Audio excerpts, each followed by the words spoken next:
अस्सलाम वालेकुम व्यूअर्स, मैं हूँ राबिया सागर एडवोकेट और आप देख रहे हैं मेरा यूट्यूब चैनल। व्यूअर्स, आप लोगों ने मुझसे सवाल पूछा कि अमेज़ॉन के साथ कारोबार को रजिस्टर करने का कानूनी तरीक़ेकार बता दिया जाए। तो आज का जो मेरा वीडियो है वो आप उसमें ये तफसीलात जान सकेंगे कि वो कौन कौन से कानूनी मराहिल हैं जिनसे गुज़रने के बाद आप अपनी जो कारोबार है वो amazon.com के साथ रजिस्टर करा सकते हैं। और आपको अमेज़ॉन के साथ अपना कारोबार रजिस्टर कराने के लिए कौन कौन सी जो अहम कानूनी शराइत है उनको पूरा करना होगा। व्यूअर्स, मुझसे आप लोगों ने सवाल पूछा कि आप में से चंद हज़रात जो amazon.com के साथ अपना कारोबार रजिस्टर कराना चाह रहे थे लेकिन वो करा नहीं पाए, उन्होंने मुझसे कानूनी टेक्निकलिटीज़ के बारे में पूछा और ये पूछा कि कुछ जो कानूनी रिक्वायरमेंट्स हैं उनके बारे में बता दिया जाए। तो आज का video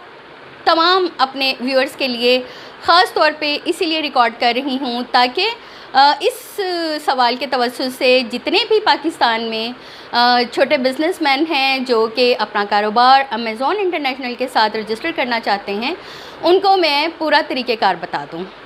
viewers, first of all, जैसे कि आप जानते हैं कि पूरी दुनिया में जब कोई कारोबार शुरू किया जाता है या उसको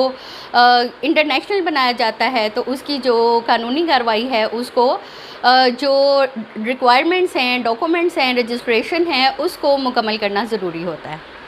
तो बहुत सारे ऐसे यंग बिज़नेसमैन, ख़वातीन बिज़नेस पर्सन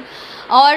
एंटरप्रेन्योर जो ख़वातीन हैं पाकिस्तान में, ख़ुसूसी तौर पर कुछ ख़वातीन ने मुझसे सवाल पूछा कि उनको बता दिया जाए कि अमेज़ॉन के साथ अब जो पाकिस्तान रजिस्टर हो चुका है और रजिस्ट्रेशन के मराहिल मुकम्मल होने वाले हैं तो हम वो कौन से अपने कानूनी मामलात को मुकम्मल करें, कौन से अपने रजिस्ट्रेशन की तरफ जाएं ताकि हम अमेज़ॉन के साथ रजिस्टर हो सकें।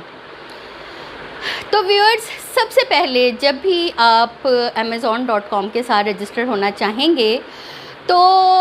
जो पाकिस्तानी लोग हैं, जो पाकिस्तानी बिज़नेस कंपनियां हैं, जो पाकिस्तानी एंटरप्रेन्योर हैं, उनको सबसे पहले पाकिस्तान में अपनी कंपनी को रजिस्टर कराना होगा। चूँकि पाकिस्तान में ज़रा रजिस्ट्रेशन का रुझान कम है और जो लोग हैं वो कुछ फ़ाइनेंशियल मामला से, कुछ टैक्सेशन के मामला से घबराते हैं और इस वजह से रजिस्ट्रेशन के प्रोसेस को मुकम्मल नहीं करते। लेकिन अगर हमने इंटरनेशनल लेवल पे जाना है और इंटरनेशनल लेवल पे ख़ुद को एक इंटरनेशनल मार्केट में एंटर करना है तो हमें पाकिस्तान में सबसे पहले अपनी कंपनी को रजिस्टर करना होगा। कंपनीज़ की रजिस्ट्रेशन के बहुत सारे वीडियोस मेरे आप पहले भी देख चुके होंगे, उनके लिंक्स मैं इसके साथ लगा दूंगी। जैसे कि सिंगल मेंबर कंपनी है, जैसे कि प्राइवेट लिमिटेड कंपनी है, जैसे कि पब्लिक कंपनी है, इन तमाम कंपनीज़ को रजिस्टर करने के वीडियोस मैं ऑलरेडी दे चुकी हूँ, वो मैं आपको लिंक इस डिस्क्रिप्शन में दे दूँगी। तो व्यूअर्स, सबसे पहले पाकिस्तान में कंपनी को रजिस्टर कराने के बाद आपकी जो मसनूआत हैं उनको भी आपने एक ख़ास स्टैंडर्ड पे रखना है, एक ख़ास इंटरनेशनल स्टैंडर्ड पर, जिसको ISO सर्टिफाइड या जो भी आपकी मसनूआत के मुताबिक जो भी इंटरनेशनल स्टैंडर्ड है उसकी सर्टिफिकेशन भी ज़रूरी होगी। यहाँ पे मैं आपको एक मिसाल के ज़रिए बता देती हूँ कि अगर आपकी प्रोडक्ट जो है वो स्किन केयर की है और अमेज़ॉन की जो रिक्वायरमेंट है वो उसके लिए कोई ख़ास सर्टिफिकेशन रिक्वायर करता है, आपसे मांगता है, तो आपको वो जो इंटरनेशनल अदारा है, वो जो इंटरनेशनल सर्टिफिकेशन है उसके साथ भी अपना जो सर्टिफिकेट है वो हासिल करना होगा और फिर ही आप अमेज़ॉन के साथ रजिस्टर हो सकते हैं। व्यूअर्स, पाकिस्तानी गवर्नमेंट का, मौजूदा हुकूमत का ये एक बहुत अच्छा कदम है कि उन्होंने बहुत मेहनत के साथ एक मुस्तकिल राब्ताकारी और मीटिंग्स के बाद अमेज़ॉन के साथ पाकिस्तान को रजिस्टर करने की बात की है। گو کہ جو پاکستانی بزنس مین ہیں وہ پہلے بھی امیزون کے ساتھ کچھ کام کر رہے ہیں، لیکن وہ پاکستان سے رجسٹرڈ نہیں ہو سکتے تھے. وہ اپنے بیرون ملک موجود سرمایہ شراکت داروں کے ساتھ مل کر جن کے ساتھ وہ پارٹنرشپ میں تھے بیرون ملک سے رجسٹر ہو سکتے تھے، لیکن ایسا صرف چند لوگ کر سکتے تھے. پاکستان میں ایک بہت بڑی عوام ہے، بہت بڑے بزنس مین ہیں جو کہ باہر سے اپنی کمپنی رجسٹر کرانے کی اہلیت نہیں رکھتے تھے، ان کے پاس اتنے وسائل نہیں تھے. تو اب یہ جو ایک بہت گولڈن چانس سب کے ہاتھ میں آ گیا ہے اور امیزون کے ساتھ پاکستان جو سیلر لسٹ پہ شامل ہو گیا ہے، تو یہ ہمارے چھوٹے کاروباری حضرات کے لیے ایک گیم چینجر ثابت ہو سکتا ہے.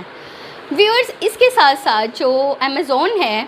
وہ پاکستان میں کاروبار کرنے کے لیے، پاکستان میں جو کاروباری حضرات ہیں ان کو اپنے امیزون کی ٹریننگ بھی دینے کا ارادہ رکھتا ہے. اس کے لیے جو ہے کچھ ماسٹر ٹرینرز ہوں گے، پھر اس کے بعد جو چھوٹے کاروباری حضرات ہیں ان کی ٹریننگ کی جائے گی. لیکن اس کے لیے یہ ضروری ہے کہ آپ امیزون کی جو سیلر لسٹ ہے اس میں شامل ہو جائیں. پہلے مرحلے میں جو امیزون ہے اس میں صرف پاکستانی سیلر شامل ہو سکتے ہیں، پاکستانی خریدار ابھی امیزون پر نہیں آ سکتے. تو سب سے پہلے آپ کو ایک دفعہ پھر میں رپیٹ کر دیتی ہوں، اپنی کمپنی کو، اپنی جو بھی آپ کی مصنوعات ہیں ان کو پاکستان میں اپنی کمپنی کو رجسٹر کریں. رجسٹر کرنے کے کئی طریقے ہو سکتے ہیں. آپ ایک فرم کے طور پہ رجسٹر ہو سکتے ہیں، آپ ایک سنگل ممبر کمپنی کے طور پر رجسٹر ہو سکتے ہیں، آپ ایک پرائیویٹ کمپنی کے طور پر رجسٹر ہو سکتے ہیں. اس کے بعد آپ نے دیکھنا ہے اپنی پروڈکٹ کو، اور اس پروڈکٹ کی جو سرٹیفیکیشن ہے اس کو بھی حاصل کرنا ہے. تو یہ جو تمام معاملات ہیں اس کو مکمل ہونے کے بعد آپ رجسٹر ہو جائیں گے ایک amazon.com کے ساتھ، اور پھر آپ پوری دنیا میں اپنا کاروبار کر سکیں گے اور پوری دنیا سے ایک انٹرنیشنل جو ہے ارننگ وہ شروع ہو جائے گی. ویورز، قانونی معاملات سے آگاہ رہنے کے لیے آپ میرے چینل سے جڑے رہیے، اور مجھ سے رابطے کے لیے چینل میں ہیلپ لائن کا لنک دے دیا گیا ہے.